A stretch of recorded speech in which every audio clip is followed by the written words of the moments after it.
Imagine a girl's terrified scream bouncing off the cold stone walls of Pembroke Castle on a freezing night in 1457. The wind howls outside, but inside the castle, her cries cut sharper than any sword. In a dim room lit by flickering candlelight, 13-year-old Lady Margaret Beaufort clutches the blood-soaked sheets, her tiny body shaking with a pain no child should ever face.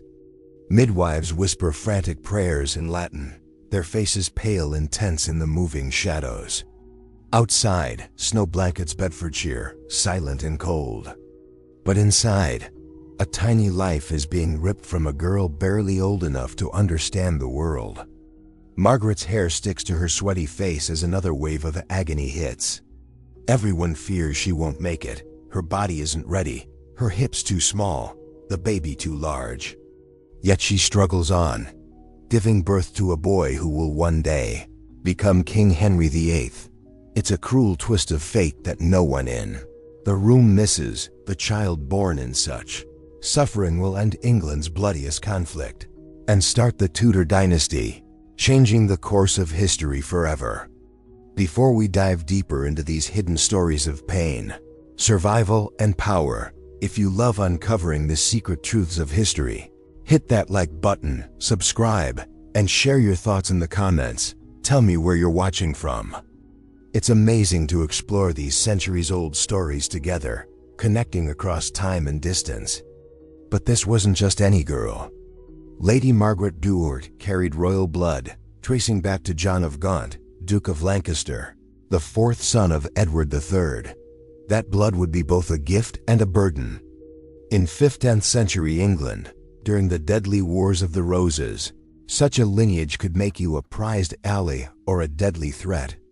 Margaret's journey to that night in the birthing chamber began years earlier. As a young girl, she played in the gardens of Pembroke Castle, unaware of the dangerous world awaiting her. Born around May 1443 to John Beaufort, the first Duke of Somerset, and Margaret Beauchamp of Pembroke, she entered a life where alliances shifted quickly and marriages were weapons of survival.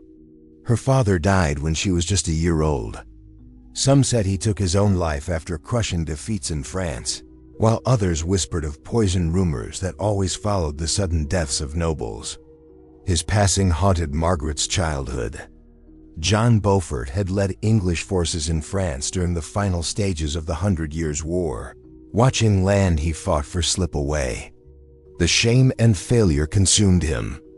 By the time he returned to England in 1444, court observers noticed his hollow eyes, trembling hands, and silent despair.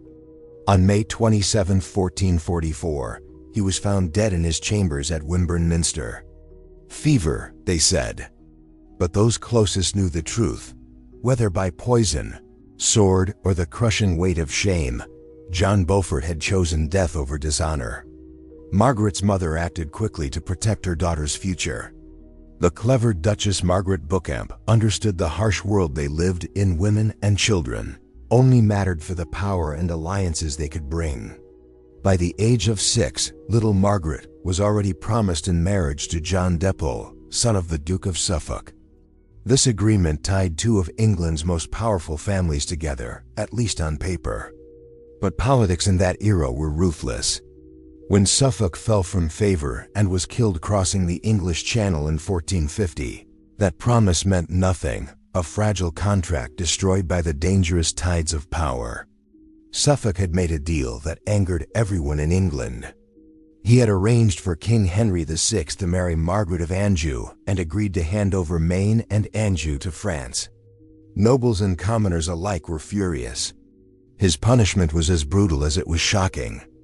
Pirates or maybe political enemies dragged him from his ship, forced him to kneel on the gunwale, and then hacked at his neck with a rusty sword. It took 6 clumsy blows before the fatal cut landed. Even in those violent times, his death was considered savage. From an early age, the Beaufort women learned that survival demanded quick thinking and adaptability. Margaret's next trial came through the Tudors. Edmund Tudor, Earl of Richmond, was the king's half-brother, born to Owen Tudor's secret marriage to Catherine of Valois, the widow of Henry V. The Tudors were newcomers in the noble world, and their claim to royalty was questionable. But they had something far more important than old bloodlines. They had the king's favor. Owen Tudor had been a court official who caught the eye of the queen, and their marriage caused a scandal. Still, it gave them two sons, Edmund and Jasper, whom Henry VI recognized and elevated to high status. By 1455, Margaret was about 12 years old, and she was married to Edmund Tudor. The ceremony took place at Pembroke Castle, the very castle where she had spent her childhood. The great hall gleamed with tapestries showing the deeds of her Beaufort ancestors, and the chapel where the vows were exchanged housed the tomb of her grandfather, John Beaufort, Earl of Somerset. Edmund was a man in his 20s, hardened by war and politics, while Margaret was barely out of childhood, still growing into her small frame. The marriage was consummated immediately. There was no waiting, no thought of her youth. In that era, noble girls were expected to bear children as part of dynastic duty. The wedding night was traumatic, a memory Margaret never spoke of again. Yet its impact lingered in the permanent damage to her young body and the intensity of her religious devotion for the rest of her life. Within months, Margaret's body began changing in ways that terrified her. Older women whispered to each other about her condition, mixing hope for an heir with concern for such a young mother. Her own mother watched with deep anxiety, remembering that she herself had survived childbirth at 18, still much older than her daughter. Now 12 going on 13, Margaret was attempting something that had claimed the lives of countless older, stronger women. Edmund, however, would never see their child. In the autumn of 1456, while campaigning against Yorkist forces in Wales, he was captured at Pembroke Castle. The details of his capture and death are unclear, shrouded in the chaos of civil war and court intrigue. Some say he was taken in a surprise attack while his soldiers were scattered. Others hint at betrayal from inside his own ranks. Whether he died of plague in prison or was killed by his captors is a mystery that remains unsolved. Claiming plague was convenient. Disease was common in medieval jails, and it allowed his captors to avoid accusations of murdering a royal half-brother. Chroniclers of the time noted how quickly he declined and how his captors refused to let physicians tend him, raising suspicion. By November 1456, 13-year-old Margaret was a widow, pregnant, and completely alone in a world teetering on the edge of civil war. The news of Edmund's death reached her at Lamphy Palace in Pembrokeshire, where she had been staying while her husband campaigned. It was a cold, rainy November evening. She had been in the palace chapel, praying for Edmund's safety, when the sound of boots echoed on the stone floor behind her. A messenger, soaked from riding desperately across Wales, had arrived with the grim news.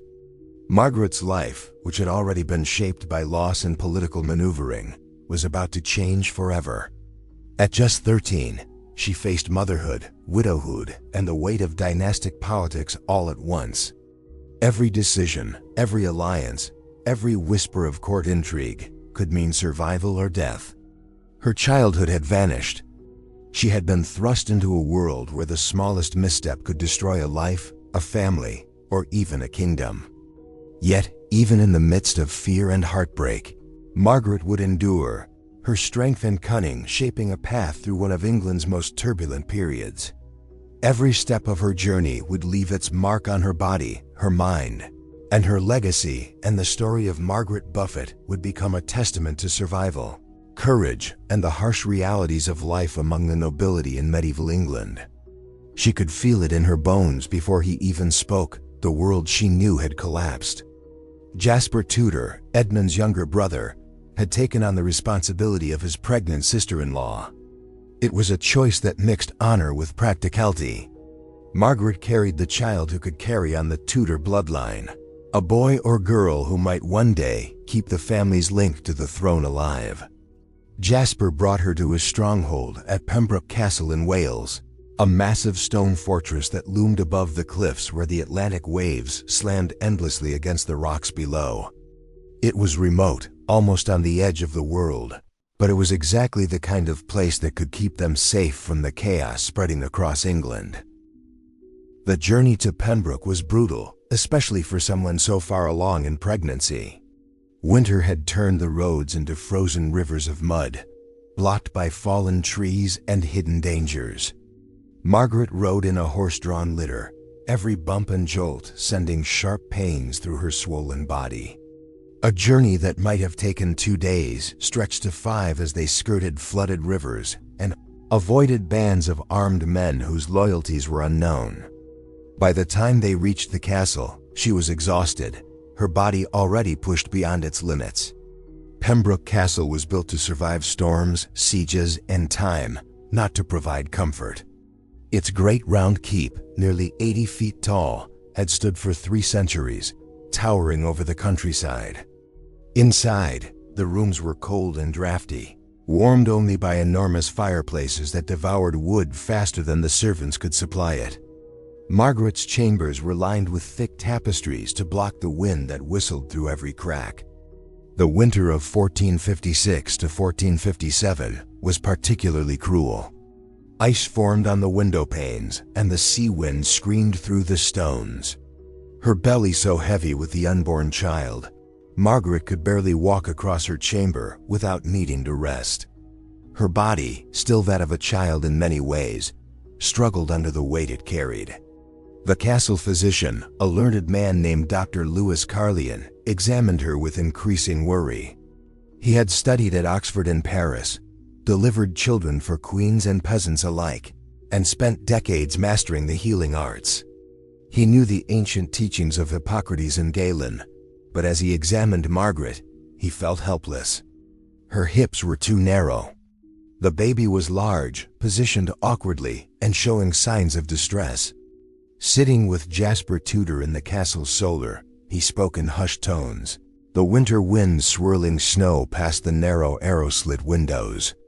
"Mother or child," he said bluntly, "both are at serious risk. We can try to turn the baby, but that could kill both immediately. We can wait, hope nature corrects it, but delay brings its own dangers. Or we could attempt a cesarean, but that almost always kills the mother." Jasper, barely 25, felt the weight of the decision pressing down on him. If Margaret died, the Tudor line might end with him. If she lived but lost the child, the same result would follow. The stakes were political, yes, but also deeply personal. He had grown fond of Margaret, the brave and intelligent girl who had faced widowhood with dignity, far beyond her years. As the dark winter months dragged on, Margaret showed a strength that seemed impossible for someone so young. Despite exhaustion, pain, and fear, she carried herself with quiet courage, her mind sharper than anyone might expect of a 13-year-old. Each day, the harsh winds of Pembroke Castle beat against her, but she endured. She endured because she had no choice, because the child inside her mattered, and because she had already survived so much. The frozen cliffs below, the roaring Atlantic waves, the relentless winter storms, they all became the backdrop to the most dangerous and defining period of her young life. And through it all, Margaret faced the impossible with a steadiness that left even the most seasoned men around her quietly admiring her courage. Margaret spent every waking hour learning all she could about politics, court life, and the ways of the noble world, knowing deep down that knowledge would be her strongest weapon in the battles ahead. Jasper Tudor, noticing her sharp mind and fierce determination, became her guide in survival, teaching her to read people's expressions, to catch the hidden meaning behind polite words, and to navigate the tangled web of alliances and rivalries that shaped noble society. She also threw herself into religion with almost obsessive intensity, filling hours in the castle chapel with prayer until her knees were raw and bleeding. She memorized Latin prayers, studied holy texts, and built a close, personal bond with God that would carry her through decades of political chaos.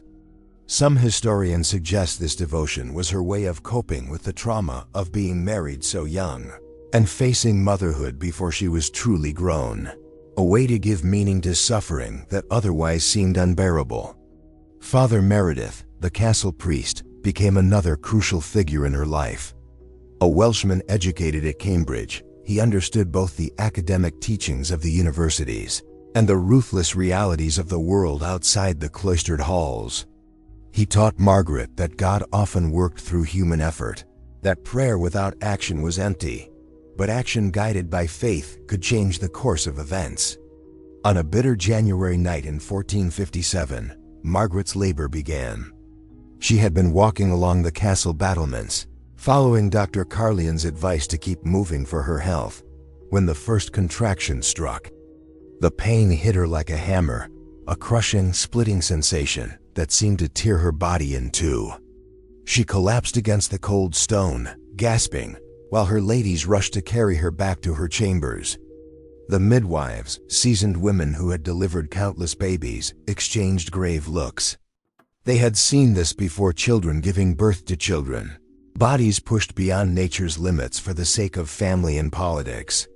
They prepared their tools quietly, saying prayers for both mother and child, knowing that by dawn, one or both might not survive. Dame Gwen F.C.H. Dafford, the head midwife, was a woman with 3 decades of experience, trained by her mother and grandmother in the secrets of Welsh women's healing. She knew which herbs could ease pain, how to maneuver a difficult baby, and prayers that seemed to lend strength to a laboring mother. But as she examined Margaret, her face tightened with worry. The other midwives readied knives for cutting the umbilical cord, hooks and forceps for emergency extraction, potions to revive weak mothers, and relics to call for divine protection. Smoke from burning herbs, lavender for calm, rosemary for strength, and other plants known only to the women tending life and death filled the room. Margaret labored for 18 hours in agony that words cannot capture. Her screams bounced off the stone walls until her voice gave out, leaving only gasps and guttural sounds of suffering. The midwives worked frantically, hands slick with blood, using every technique they knew to save her and her child. Dame Gwen shifted her gently, massaged her, gave her herbal remedies, and whispered constant encouragement into her ear. Outside, Jasper Tudor paced the stone corridors, the echo of his boots marking every passing moment. He knew the fate of the Lancastrian cause could die in that chamber. He could hear Margaret's cries through the heavy oak door, each one stabbing at him like a knife, reminding him of the fragile line between life and death that now hung over them all. Servants rushed through the cold, echoing corridors of the castle, carrying steaming basins of water and bundles of fresh linen, their faces tight with worry. Everyone knew that inside one chamber, a life hung by the thinnest of threads.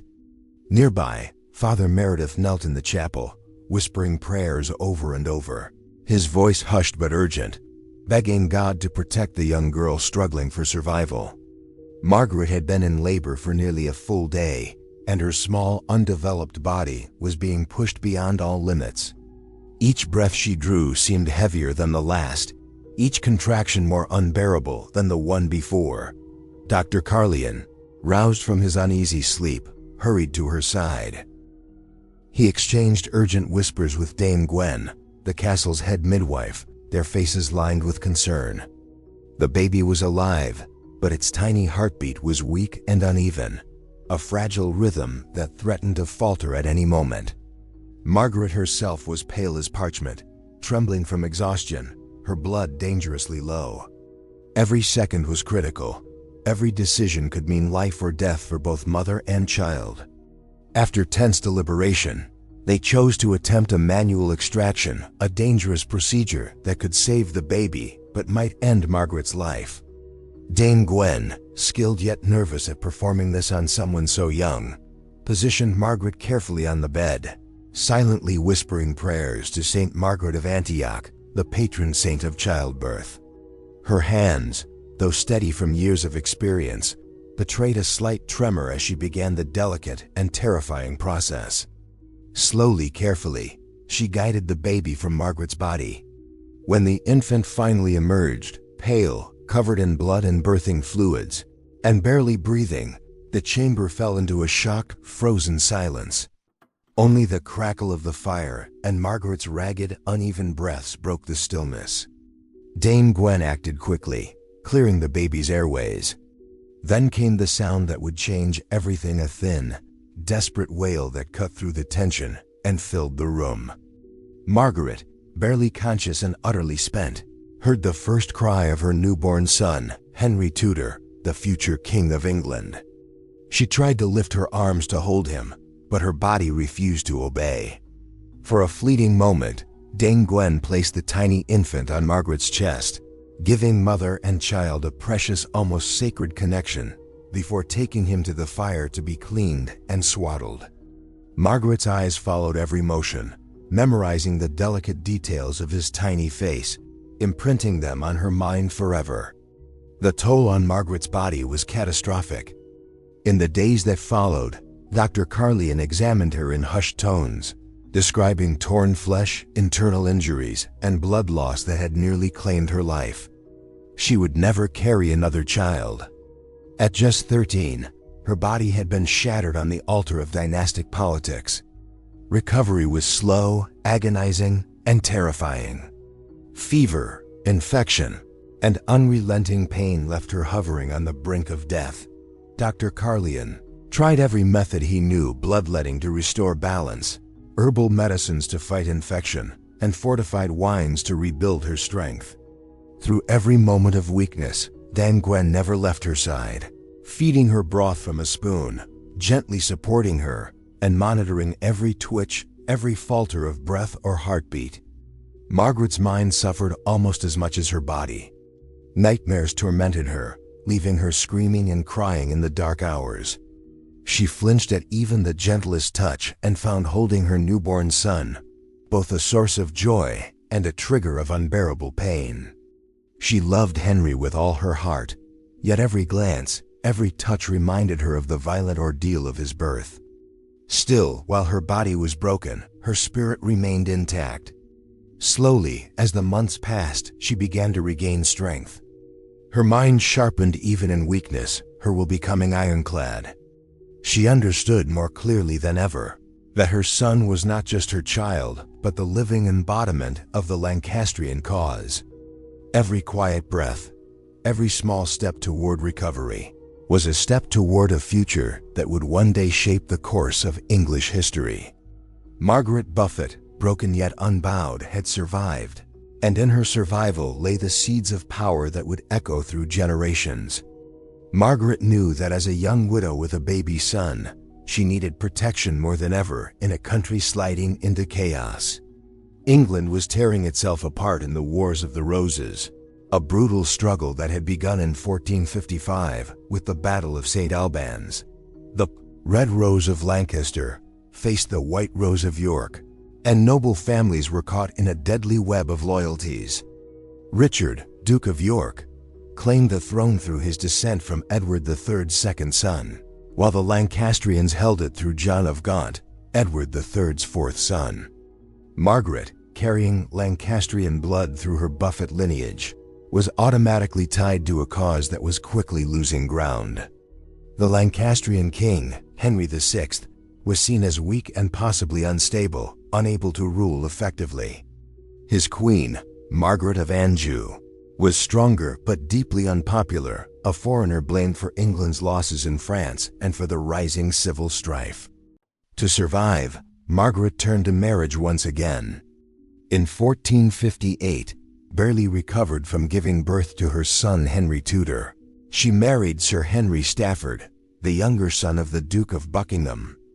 Unlike her previous marriage, this wedding was quiet and subdued. Far from the grand pageantry of her union with Edmund Tudor, Margaret was still frail, still grieving, and her new husband was a stranger, chosen for political reasons rather than affection. Stafford, though a Yorkist sympathizer, was pragmatic. He understood that protecting Margaret meant safeguarding the Beaufort estates and ensuring the Lancastrian bloodline survived.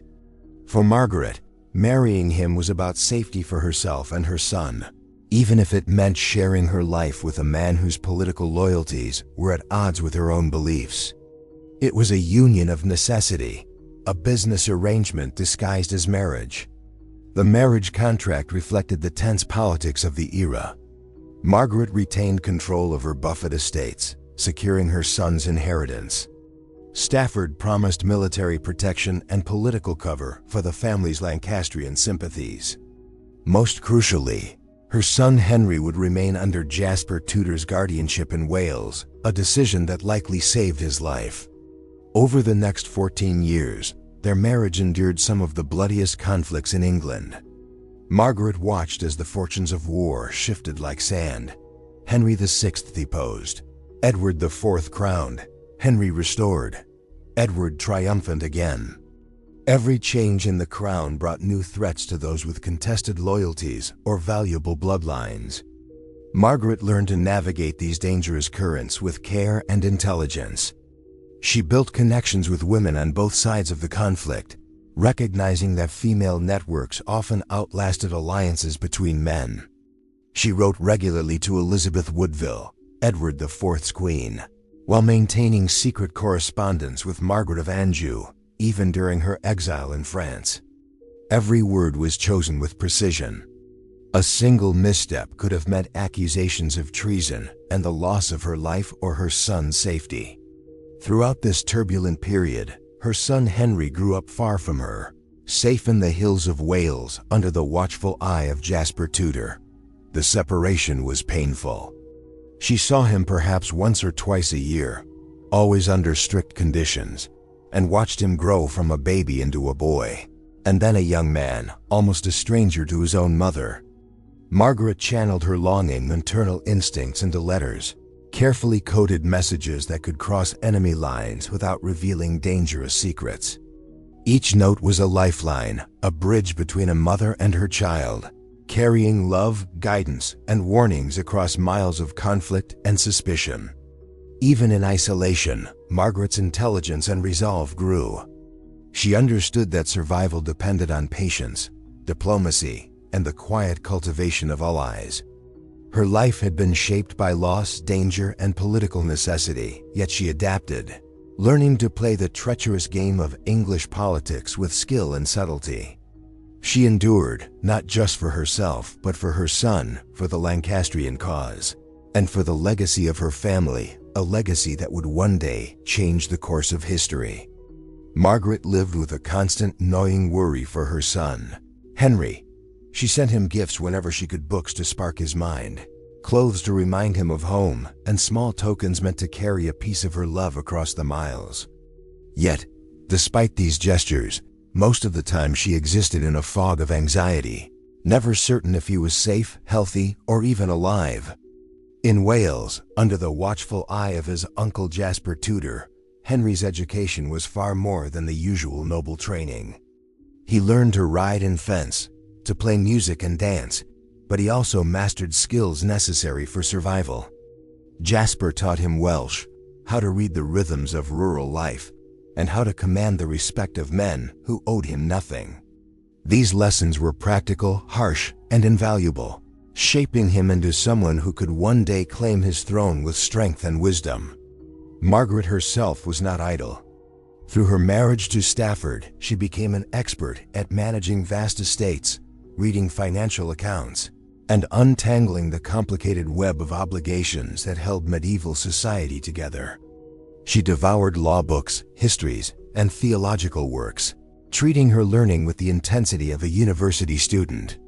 Her private library grew into one of the finest in England, filled with texts in Latin, French, and English, covering everything from military strategy to mystical theology. Knowledge, she understood, was a weapon, and she wielded it with precision.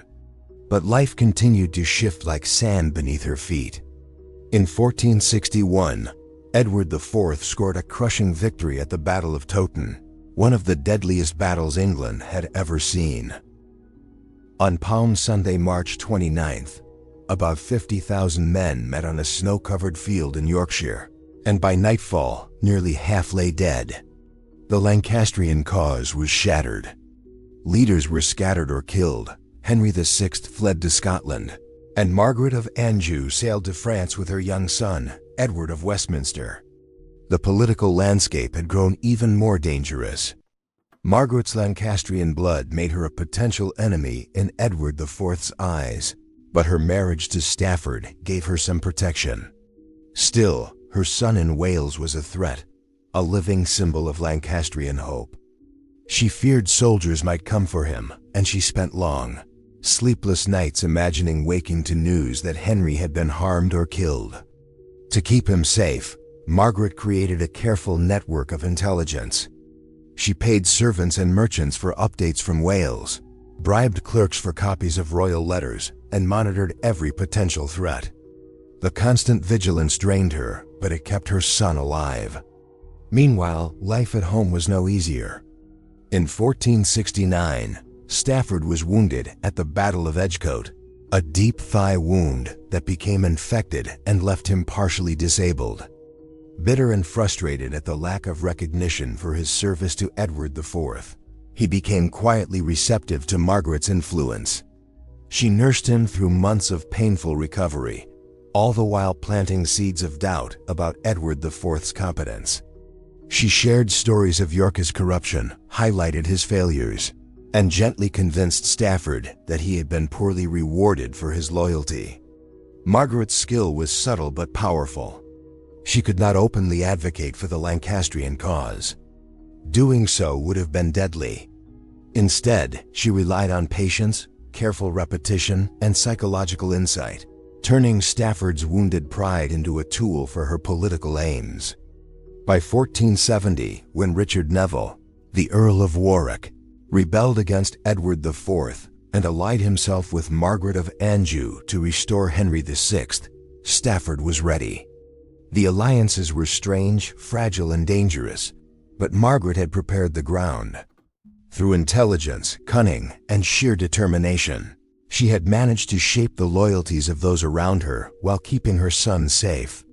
Margaret's life was a delicate balance of fear and strategy, of love and survival. Every day required calculation, patience, and courage. She watched England's dynastic storms from the sidelines, her every move designed to protect her bloodline and guide her son toward the future. Though separated from Henry, she shaped the world he would one day inherit, proving that even in exile and danger, her mind and will were unstoppable forces.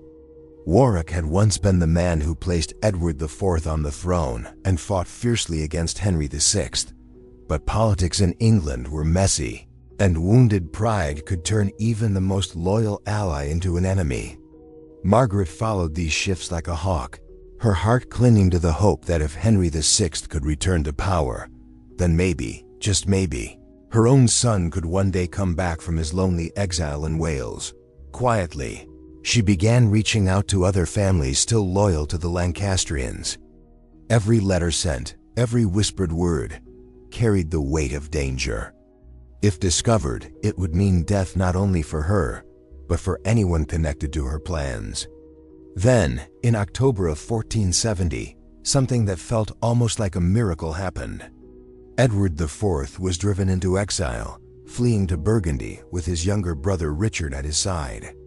From the Tower of London, the once forgotten Henry VI was pulled out of his prison cell and placed back on the throne.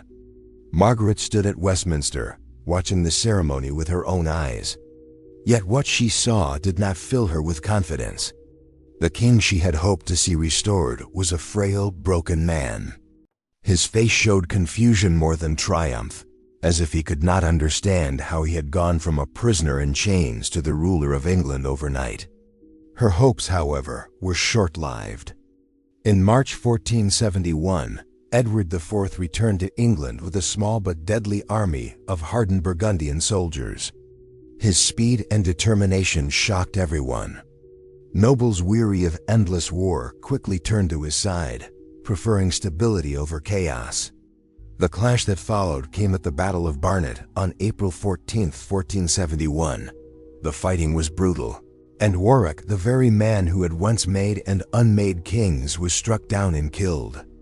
Only weeks later, on May 4, 1471, the final blow came at the Battle of Tewkesbury. The Lancastrian forces were crushed. Prince Edward, the only son of Henry VI and Margaret of Anjou, died in the fighting. Some said he fell honorably on the field. Others whispered he was murdered after capture. Not long after, Henry VI himself died in the Tower of London under mysterious circumstances. Whether by illness or dagger, his end marked the death of the Lancastrian royal line. In that single moment, Margaret's own teenage son, Henry Tudor, became the last thread of hope for Lancastrian supporters. His claim to the throne was far from simple, tied through the Beaufort line and clouded with old doubts about legitimacy. But with no direct heirs left, even that thin claim looked strong enough to be dangerous. Jasper Tudor, Henry's uncle and protector, understood what this meant all too well. Yorkist eyes would soon turn to the boy. Capture meant execution. So Jasper made the hardest choice of all. Rather than wait for certain death in Wales, he would take Henry into exile overseas. For young Henry, it meant leaving behind everything familiar, his homeland, his friends, even the hope of seeing his mother. On a stormy night in September 1471, with enemy soldiers only hours away, Jasper and 14-year-old Henry hurried to the port of Tenby. The sea was violent, the winds howled, but they boarded a small ship bound for Brittany. That single voyage marked the beginning of 14 long years of exile. Margaret was not with them. She was still in England, unaware that her son was fleeing for his life. Days later, when the news finally reached her, the weight of it nearly broke her. For years she had endured the pain of seeing Henry only rarely in Wales. Now, the distance of the sea made the separation even harsher. She had no way of knowing if she would ever hold her son again. In her mind, she pictured him standing on the cliffs of Wales as the ship sailed away, the wind tearing at his cloak, his young face set with fear and courage. That vision haunted her. Her son was gone, her cause destroyed, and her enemies growing stronger with every passing day. Edward IV's victory left her position dangerously fragile, and she knew it. Yet something inside her hardened. She returned to her husband, Henry Stafford, with grief burning in her chest and a resolve that felt as strong as iron. Whatever happened, she would not give up. Margaret realized that if she couldn't be the kind of mother who raised her son at home, she would become something different, a fighter, a planner, a woman who lived for one goal: to see her exiled boy someday wear England's crown. The pain of losing him didn't crush her. It hardened into ambition.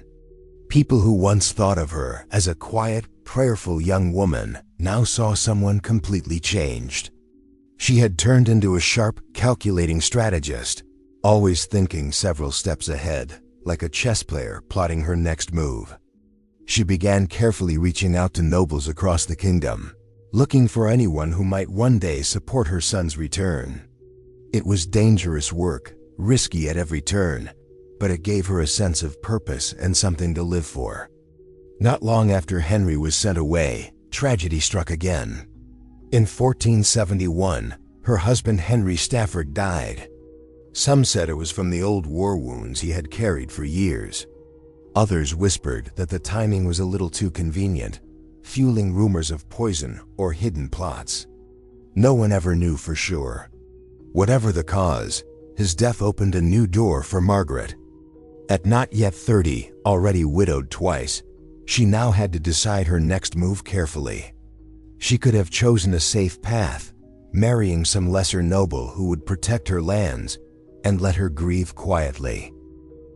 But Margaret wasn't looking for safety, she was looking for power.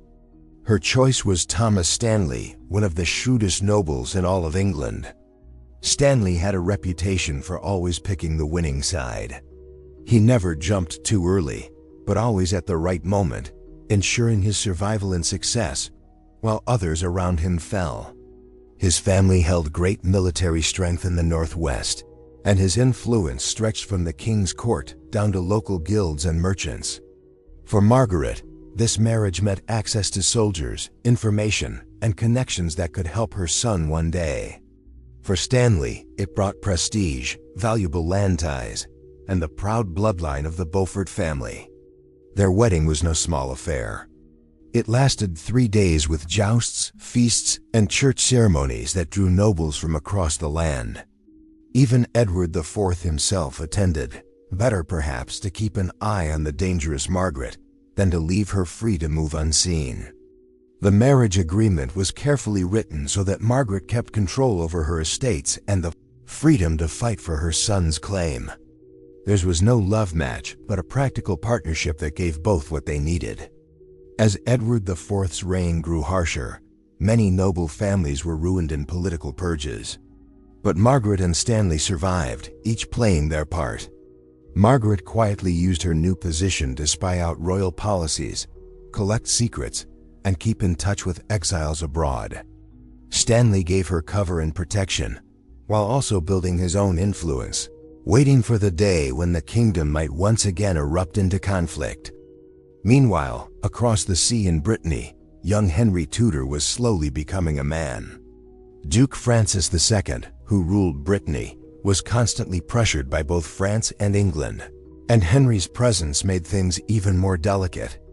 To some, Henry was a valuable bargaining chip. To others, he was a dangerous symbol of rebellion.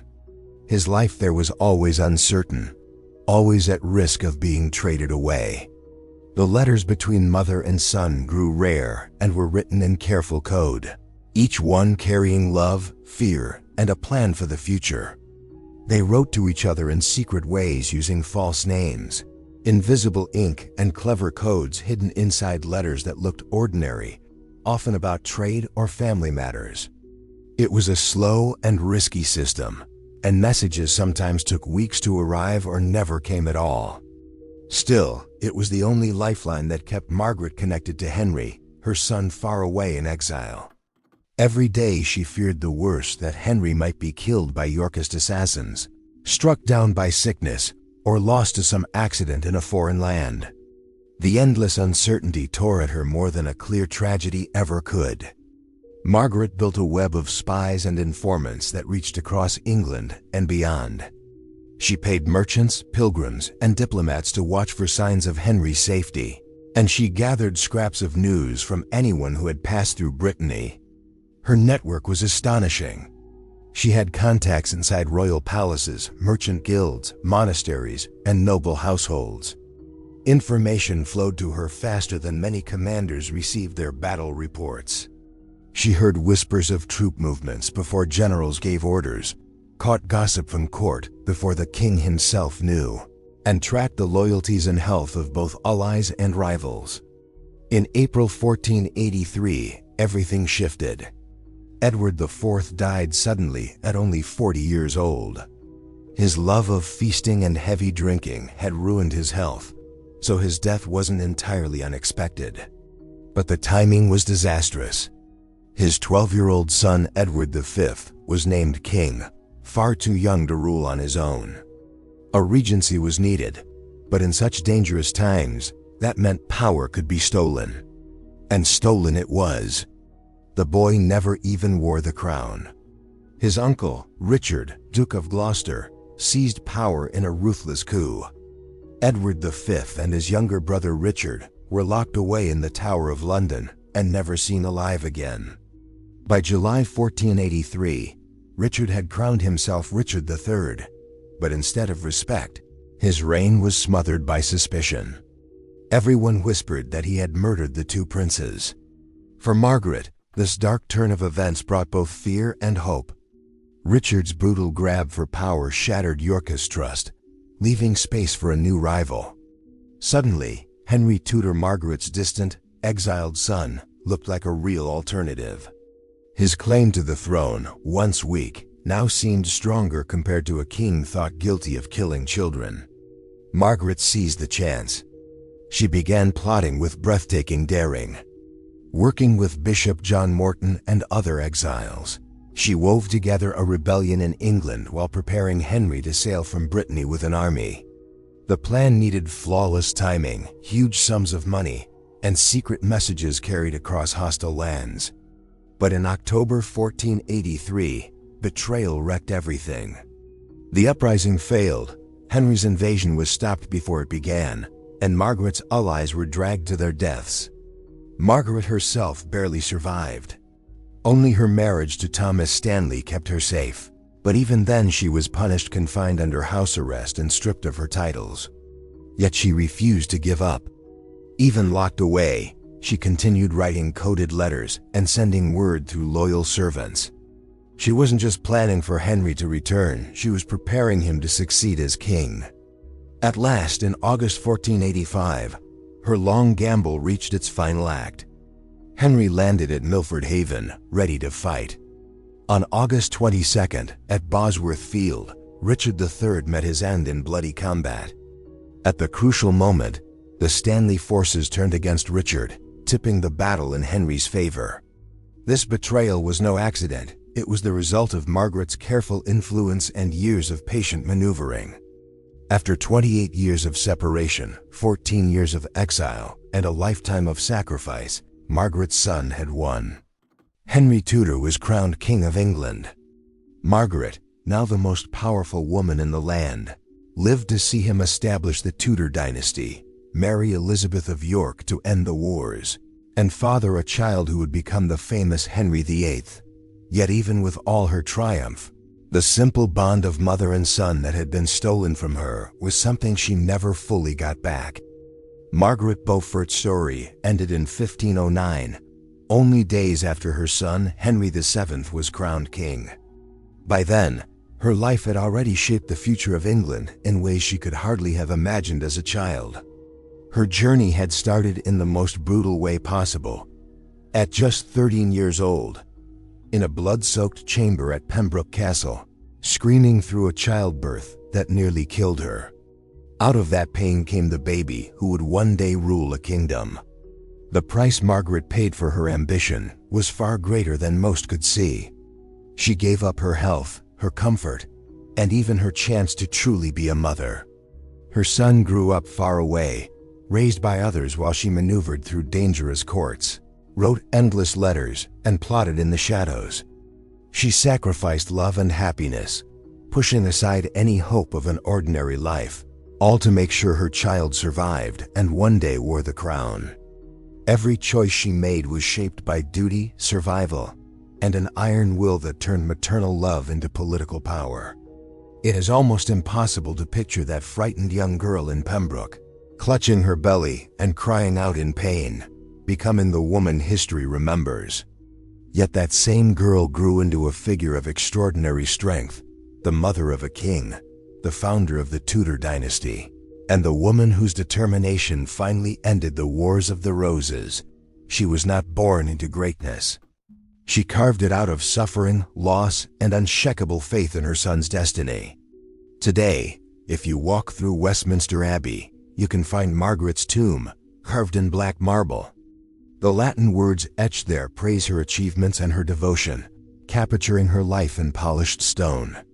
But what the inscription cannot tell you is the sound of her first sacrifice, the agonizing cry of a child forced into motherhood too soon. A cry that echoed through the halls of that Welsh castle centuries ago. The sea still crashes against those cliffs, and the wind still whistles through the old stones, as if carrying faint whispers of that moment. Whispers of a girl who endured unbearable pain, and in doing so, gave birth not just to a son, but to a dynasty that would shape England's future.